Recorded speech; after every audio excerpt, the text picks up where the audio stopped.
Everyone, I am doctor Ramandeep Kaur ब्रैच, consultant और IVF specialist. आज का जो हमारा टॉपिक और विषय जो डिस्कशन का है वो है आईवीएफ।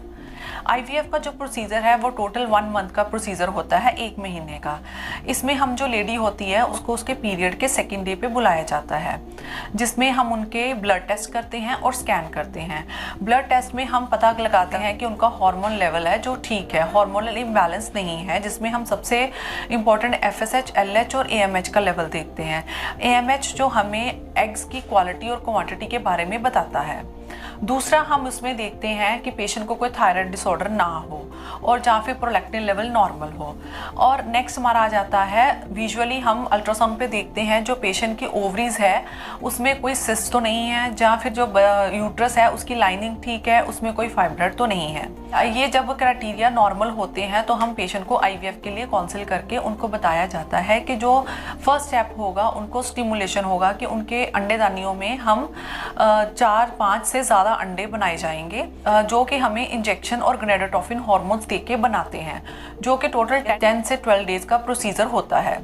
इसमें क्या करना होता है कि पेशेंट को हर रोज़ एक ही समय किसी अच्छे सेंटर से वो इंजेक्शन लगवाने होते हैं, और इसमें पेशेंट को 2 से 3 बार हॉस्पिटल में विजिट करना पड़ता है।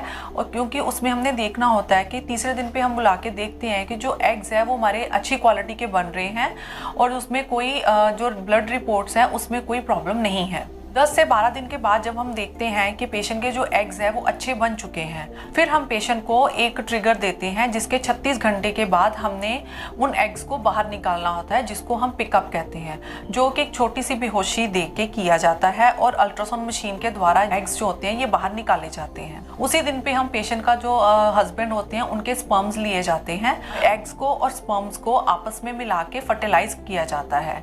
आफ्टर 18 आवर्स ऑफ फर्टिलाइजेशन के बाद हम दूसरे या तीसरे दिन पे चेक करते हैं जो हमारा एम्ब्रियो बना है वो 2 सेल स्टेज का है, 4 का है और 8 का है।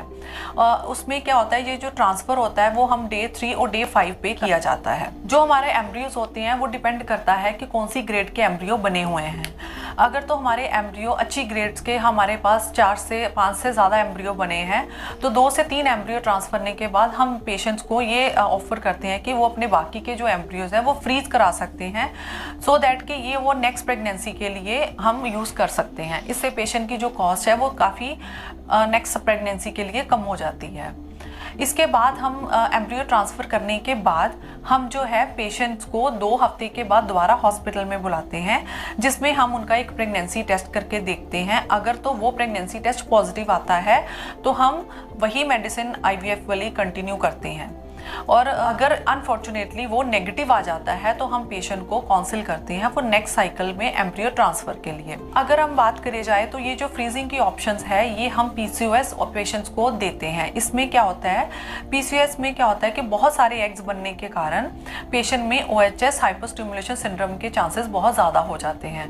तो उस पेशेंट्स में हम लोग क्या करते हैं, हम उनके जो एम्ब्रियोज होते हैं उनको सेम साइकिल में ट्रांसफ़र करने की बजाय नेक्स्ट साइकिल में ट्रांसफ़र किया जाता है, क्योंकि उस टाइम पे हमारे ओवरीज नॉर्मल होते हैं और हमारे हार्मोन्स लेवल जो लो होते हैं, और जिससे कि पेशेंट को ओएचएस से रिलीव हो जाता है। सो एट द एंड मैं आप सबको ये सजेस्ट करूँगी कि आप अपनी फर्टिलिटी पे ध्यान दें। आप हमें नीचे दिए हुए नंबरों पर कॉन्टैक्ट कर सकते हैं, हमें मिल सकते हैं, सो दैट मैं आपको ईजिली और अच्छी ऑप्शंस दे सकती हूँ आईवीएफ।